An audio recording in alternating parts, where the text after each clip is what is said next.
Kung meron pong last-minute shopping sa Baguio, meron ding last-minute side tripping sa mga lugar na patok sa mga turista. At inabangan din sa City of Pines ang pagdiriwang ng Easter sa Lubong. Nakatutok doon live si Mav Gonzalez. Mav? Pia, maagang gumising yung mga nandito sa Baguio City para sa Easter sa Lubong kanina. Marami rin na mga nag-last-minute pasyal bago umuwi.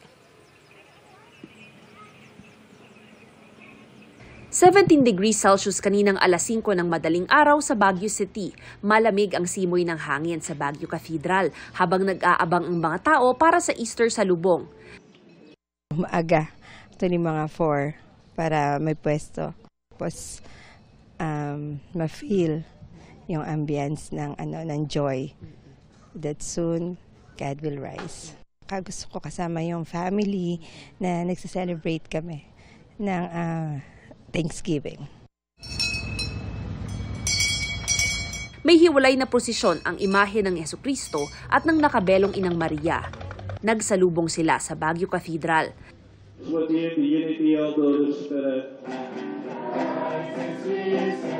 May pagtatanghal ang ilang batang nakabihis anghel. Sa bukang liwayway, nagsimula ang misa.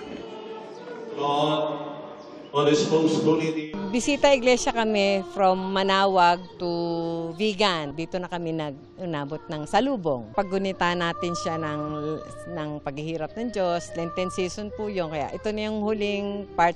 Risen na siya. The Lord has risen.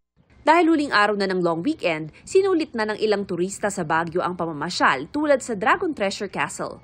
Ang akala po namin kakaunti ang tao kasi ang akala namin nasa beach, ganun eh. Tsaka po kasi sa baba, mainit. Dito po kasi malamig. Maraming backdrop worthy rito, gaya ng dragon eggs, mga tore at castle moat. Pwede ring sumakay sa kabayo. Maganda po siya in real life. Kahit po din sa TikTok, maganda din po siya. Iba pala din pag personal. Iba din So yun po. Ang ganda din kahit under construction pa siya, pero yung the rest dito sa baba, very Instagrammable po. Galing dito sa taas, may panoramic view ka ng Baguio dahil mataas na ito.